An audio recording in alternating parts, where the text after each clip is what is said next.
Bismillahirrahmanirrahim.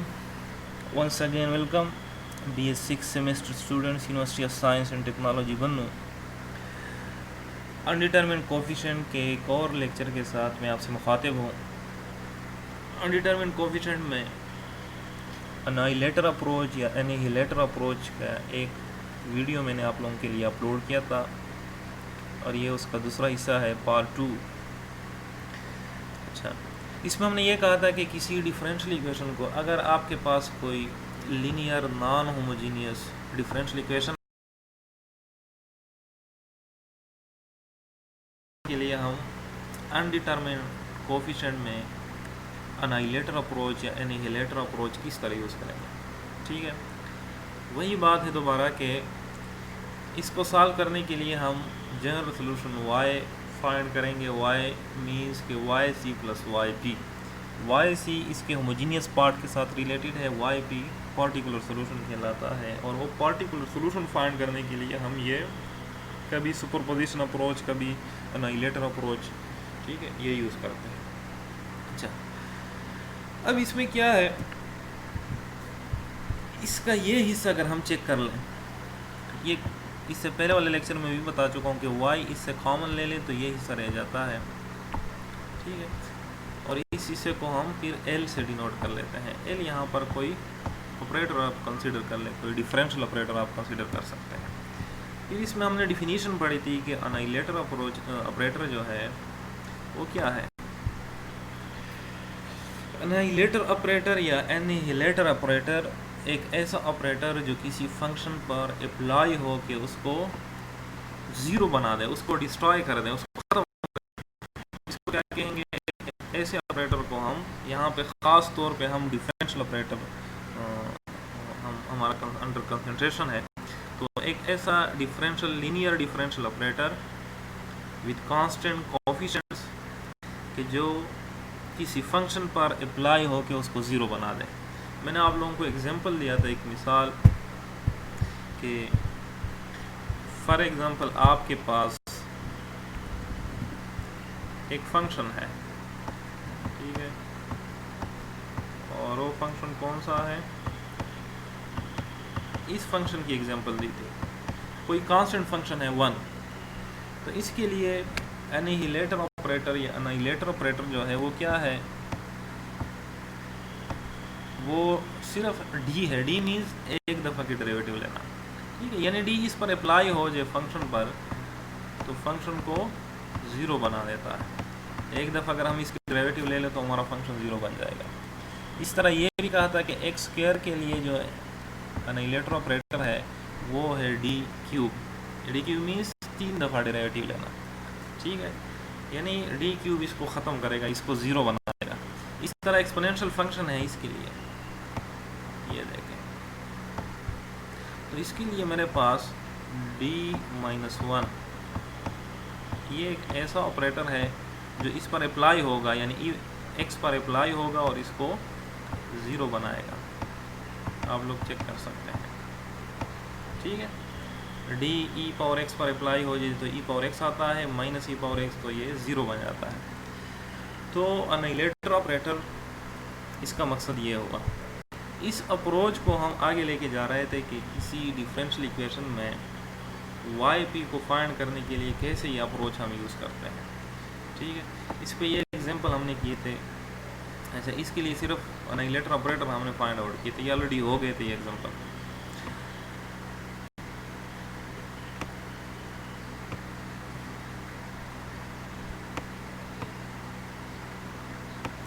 अच्छा, ये checkout कर लें,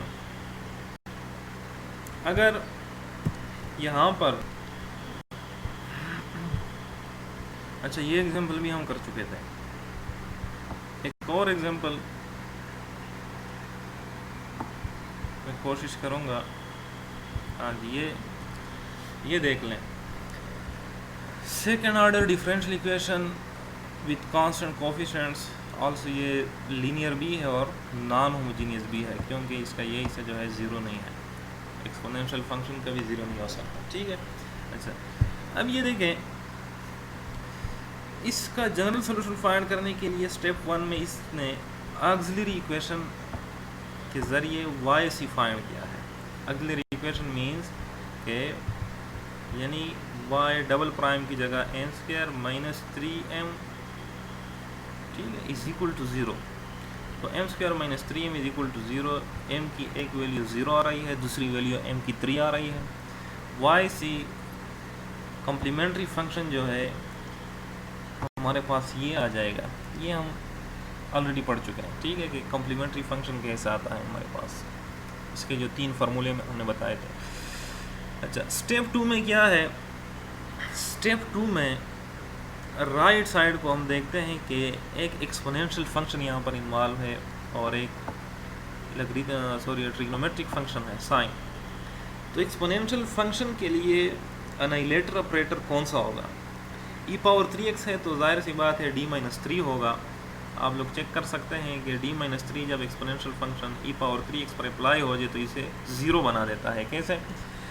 d जब e पावर 3x पर अप्लाई हो जाए तो 3e पावर 3x की डेरिवेटिव आती है और माइनस 3e पावर 3x इसके साथ मल्टीप्लाई हो जाएगा तो दोनों चीज़ें कैंसिल हो जाएंगी। यानी इस तरह d-3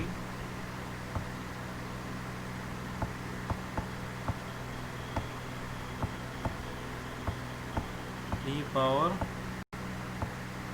3x, ठीक है, इसको हम लिख सकते हैं d e power 3x minus 3 e power 3x, ठीक है। तो d e पावर 3x यानी डेरिवेटिव, तो डेरिवेटिव जो है e पावर 3x की वो हमारे पास ये आती है 3 e पावर 3x, ठीक है, माइनस 3 e पावर 3x अपनी जगह।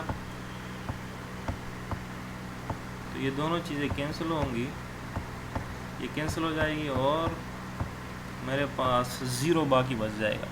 इसका मतलब ये हुआ कि e पावर 3x के लिए जो एनाइलेटर ऑपरेटर है वो क्या है? d-3 है, ठीक है।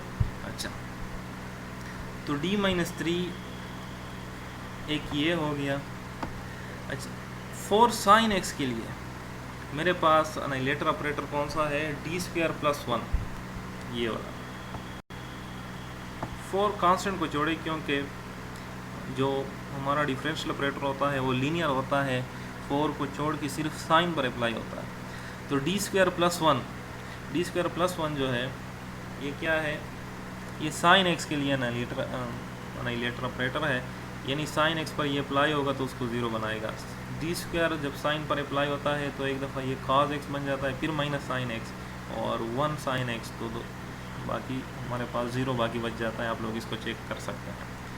अच्छा, इसका मतलब ये हुआ कि एक एनाइलेटर ऑपरेटर d-3 है, दूसरा एनाइलेटर ऑपरेटर जो है d² + 1 है। इससे पहले हमने ये पढ़ा कि जब दो एनाइलेटर ऑपरेटर हैं और आपने दो एनाइलेटर ऑपरेटर है दो डिफरेंट फंक्शंस के लिए, ठीक है, और वो फंक्शन जो है आपस में अलजेब्रिक ऑपरेशंस के ज़रिए जुड़े हुए हैं, ठीक है, या उसका कोई लीनियर कम्बिनेशन है। तो जब दोनों को हमने ख़त्म करना हो तो अलग अलग जो दोनों के एनाइलेटर ऑपरेटर है उन दोनों का मल्टीप्लिकेशन हम यूज़ करेंगे, उन दोनों को का प्रोडक्ट हम यूज़ करेंगे, यानी d-3 और d² + 1।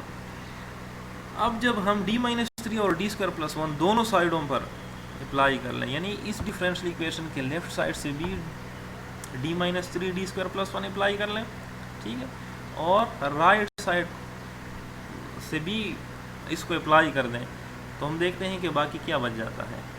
यहाँ पर हम देख सकते हैं कि y" को हम लिख सकते हैं d², ये y" मीन्स 2 दफ़ा डेरिवेटिव y की, तो ये है y ऑलरेडी यहाँ पर ये कॉमन ले चुके हैं, ठीक है। अच्छा, -3y' मीन्स कि -3y की एक दफ़ा की डेरिवेटिव, तो -3d हम इसको लिख सकते हैं। d means first order derivative, ठीक है। तो y" -3y' इसकी जगह ये हम लिख चुके हैं, ठीक है। ज़रा मैं इसको भी क्लियर करना चाहूँगा कि ये कैसे आता है y" -3y', ठीक है। तो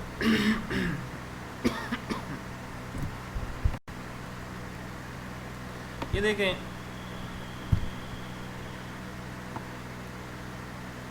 y double prime minus 3y prime, ठीक है। इसको हम इस तरह लिख सकते हैं, y डबल प्राइम को मैं लिख सकता हूँ कि y की 2 दफ़ा derivative d square y minus 3 y prime को मैं लिख सकता हूँ कि y की 1 दफ़ा डेरिवेटिव यानी सिर्फ dy। अब इसको यूँ लिख सकता हूँ, दोनों में देखिए y कॉमन है तो y मैंने कॉमन लिया, यहाँ पे क्या रह गया डी स्क्वायर माइनस यहाँ पर 3d, ठीक है। तो d square minus 3d into y, ये बेसिकली ये चीज़ है, ठीक है। अच्छा अब देखें, यानी इसकी जगह अभी जो मैंने बताया आप लोगों को ये चीज़ यूज़ की हुई है, और d minus 3 D square plus 1 ये तो एनाइलेटर ऑपरेटर है, इसके लिए इस डिफरेंशियल इक्वेशन के लिए इसके राइट साइड के लिए तो हम दोनों साइडों से ये चीज़ अप्लाई करेंगे। अच्छा जब राइट साइड पर अप्लाई करेंगे तो ये 0 बन जाएगा, आप लोग चेक कर सकते हैं d minus 3 D square plus 1 commutative property apply करना चाहें या बारी बारी इस पर अप्लाई करना चाहें तो ये चीज़ 0 बन जाती है। d माइनस 3 इसको 0 बना देता है और डी स्क्वायर प्लस 1 ये इसको 0 बना देता है। अच्छा तो जो डिफरेंशियल इक्वेशन हमारे सामने है जिसको हम हल करना चाह रहे हैं, उस डिफरेंशियल इक्वेशन से ये चीज़ बन जाती है। अभी भी ये डिफरेंशियल इक्वेशन है क्योंकि हमें d यहाँ पर नज़र आ रहा है, ठीक है। इसका जो ऑक्सिलरी इक्वेशन होगा d के लिए हम m यूज़ करते हैं -3 अपनी जगह m माइनस 3, डी स्क्वायर के लिए हम m स्क्वायर यूज़ करते हैं m स्क्वायर प्लस 1, ठीक है। यहाँ फिर दोबारा डी स्क्वायर के लिए हम m स्क्वायर यूज़ करते हैं m square minus 3m is equal to 0 auxiliary equation. और इस ऑक्सिलरी इक्वेशन के अगर रूट्स हम फाइंड आउट करना चाहें तो m इज इक्वल टू 3 बन जाएगा, m स्क्वायर प्लस 1 से प्लस माइनस आयोटा हमारे पास आ जाते हैं, यानी कम्प्लेक्स कंजुगेट रूट्स हमारे पास आ जाते हैं। और इसको अगर हम 0 के बराबर पुट करना चाहें तो उससे भी हमारे पास m को कॉमन निकाले m माइनस 3 बन जाएगा, तो m इज इक्वल टू 3 और m इज इक्वल टू 0। मतलब ये है कि अब जो ऑक्सिलरी इक्वेशन है उसके कितने रूट्स हैं, उसके 5 रूट्स हैं, क्योंकि इसकी जो डिग्री है 2 और 3 5, ठीक है, 2 4 और 5 हाईएस्ट डिग्री यहाँ पर। अच्छा तो 5 रूट्स हैं, ठीक है। और इसका सोल्यूशन जब हम फाइंड आउट करेंगे इसकी एक वैल्यू 0 आ जाती है तो c1 e power m1x, m1 की जगह जब हम 0 पुट करेंगे तो सिर्फ c रह जाएगा, ठीक है। और फिर c2 e पावर 3x, ये देखें m इज इक्वल टू 3 तो ये m2 की वैल्यू यहाँ पर पुट की है 3 की जगह, ठीक है। अच्छा c3x e पावर 3x, ये वही बात है जो हम पहले पढ़ चुके हैं कि कैसे ऑक्सिलरी इक्वेशन के रूट्स को यूज़ करके हम जनरल सॉल्यूशन फाइंड करते हैं, ठीक है। तो रूट्स को यूज़ करके जनरल सॉल्यूशन, ये देखिए ये जो कॉम्प्लेक्स कंजुगेट 2 रूट्स हमारे पास आए थे उसको यूज़ करके हमने ये हिस्सा लिख लिया है।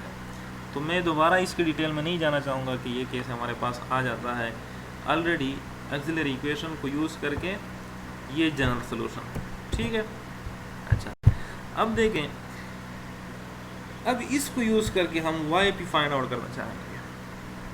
हमें पता है कि इसका ये हिस्सा जो है, ये जो यहाँ पर सिलेक्टेड हिस्सा है, ठीक है, ये वाला ये हिस्सा पहले ही हमारे पास कॉम्प्लीमेंट्री फंक्शन है, ठीक है।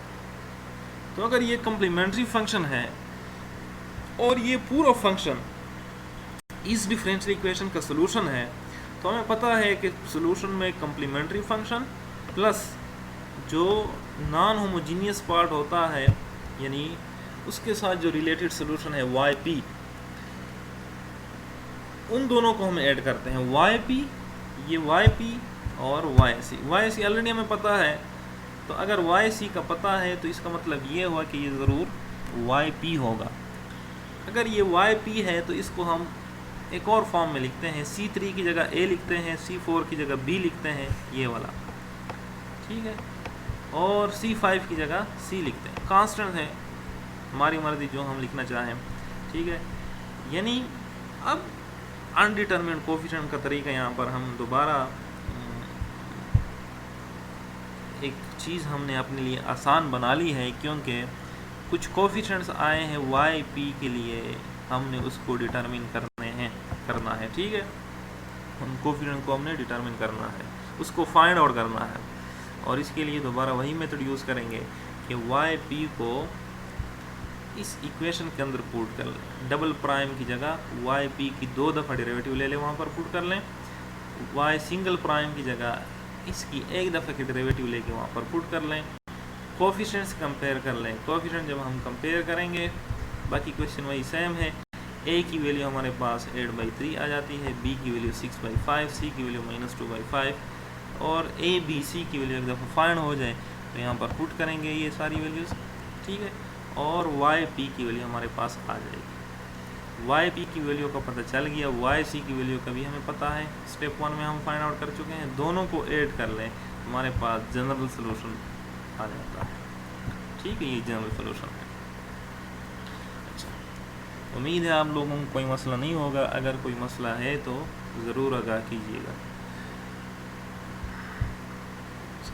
नेक्स्ट एग्जांपल है,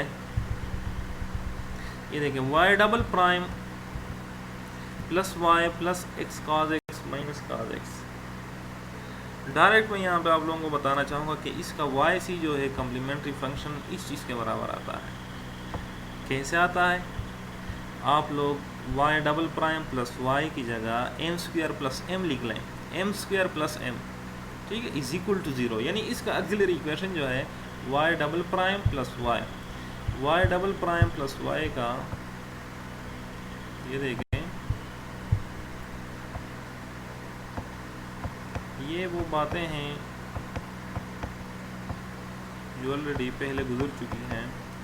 अगर हम इसका होमोजीनियस पार्ट कंसीडर कर लें तो वाई डबल प्राइम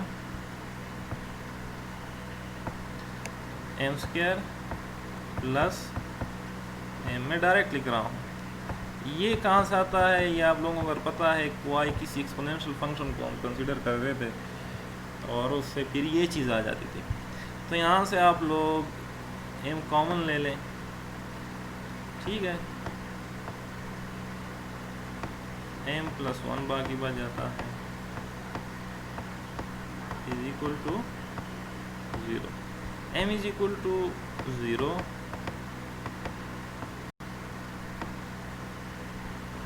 अच्छा सॉरी, ये m मुझे नहीं लिखना चाहिए था, ये m नहीं है। m जब सिंगल डेरिवेटिव आती है वहाँ पर हम लिखते हैं, तो मैं इसको लिखता हूँ m square plus 1 is equal to 0, ठीक है। y की जगह मैंने 1 लिख लिया क्योंकि यहाँ पर d पावर 0 है। तो m की वैल्यू जब आप लोग 1 को दूसरे साइड पर शिफ्ट कर लें, m की वैल्यू आपके पास प्लस माइनस आयोटा आ जाती है। ये दो वैल्यूज आपके पास आ जाती है, प्लस आयोटा माइनस आयोटा। यानी अब ऑक्सिलरी इक्वेशन के जो रूट्स हैं वो कम्प्लेक्स कंजुगेट हैं, और कम्प्लेक्स कंजुगेट के लिए हमारे पास जो फार्मूला है उसमें कॉज और साइन है, तो उसको यूज़ करके मेरे पास ये कम्प्लीमेंट्री फंक्शन आ जाता है, ये हिस्सा, ठीक है। अच्छा, now by comparing cos x and x cos x with the function in the first row of 7, ठीक है, we see that alpha is equal to 0 and n is equal to 1, and so d square plus 1 whole square is an annihilator for the right hand member of the equation in 16। कह रहा है कि जब हम इस equation के right side को check कर लें और हम इसके बारे में सोचें कि इसके लिए एनाइलेटर ऑपरेटर कौन सा होगा, तो हम इस नतीजे पे पहुंच सकते हैं। 7 में ऑलरेडी ये चीज़ें डिस्कस हो गई हैं ऊपर, कि इसके लिए एनाइलेटर ऑपरेटर जो है d square plus 1 whole square है, ठीक है। अच्छा, अब देखें,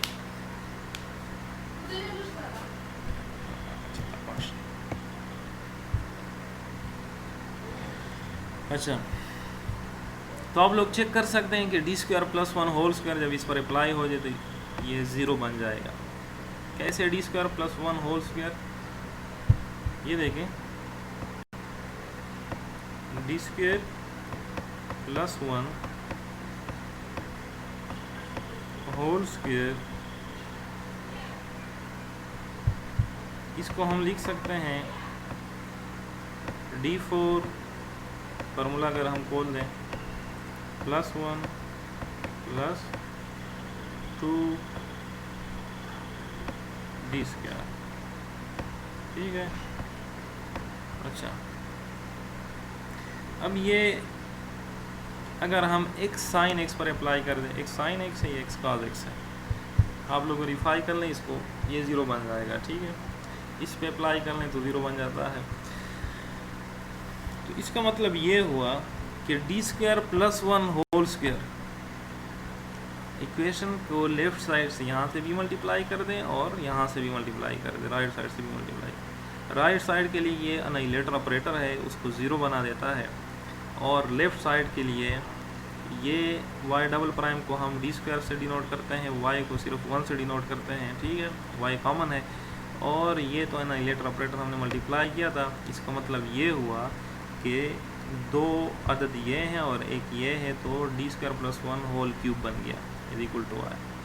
अब ये एक डिफरेंशियल इक्वेशन है जो कि होमोजीनियस डिफरेंशियल इक्वेशन है। इसके लिए ऑक्सिलरी इक्वेशन अगर हम फाइंड आउट करना चाहें तो इसके लिए ऑक्सिलरी इक्वेशन आप उस तरीके से भी फाइंड कर सकते हैं कि इसको पोलर क्यूब वाले फार्मूले के ज़रिए, ठीक है, या डायरेक्ट यहाँ पर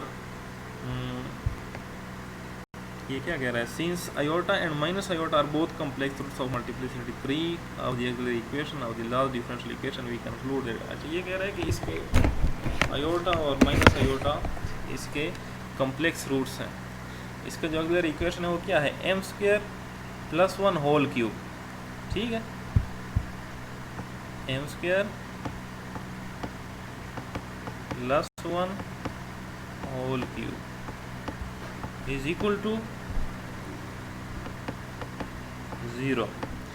अगर ये 0 है तो इसका मतलब ये हुआ कि एम स्क्वायर प्लस वन 0 है,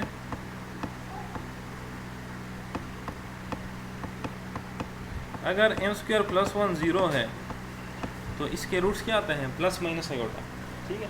प्लस माइनस आयोटा दो कॉम्प्लेक्स कंजुगेट आ जाएं तो कॉम्प्लेक्स कंजुगेट के लिए वही जो जनरल सोल्यूशन है उसका तरीका हम यूज़ करके कॉम्प्लीमेंट्री फंक्शन फाइंड आउट कर सकते हैं, ठीक है। तो ये मेरे पास एक जनरल सोल्यूशन आ गया इस ऑक्सिलरी इक्वेशन के रूट्स को यूज़ करके, ठीक है। अच्छा, अब देखिए जनरल सोल्यूशन में हमें पता है कि एक YC होता है और एक YP।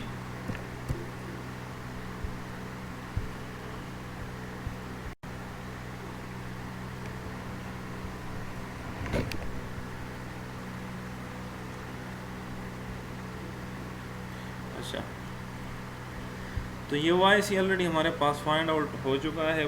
इसका मतलब ये हुआ कि जो रह गया है ये YP है, ये YP, ठीक है। YP की वैल्यू हमारे पास आ गई तो तरीका दोबारा पिछले क्वेश्चंस की तरह यहाँ पर YP पुट कर लें, डबल प्राइम की जगह YP की डबल डेरिवेटिव, ठीक है, और Y की जगह सिर्फ YP पुट कर लें, कोफिशिएंट कंपेयर कर लें, आपके पास ABC की वैल्यूज़ आ जाएंगी, ABC की वैल्यूज़ को दोबारा YP में पुट कर लें, आपके पास YP आ जाएगा, ठीक है।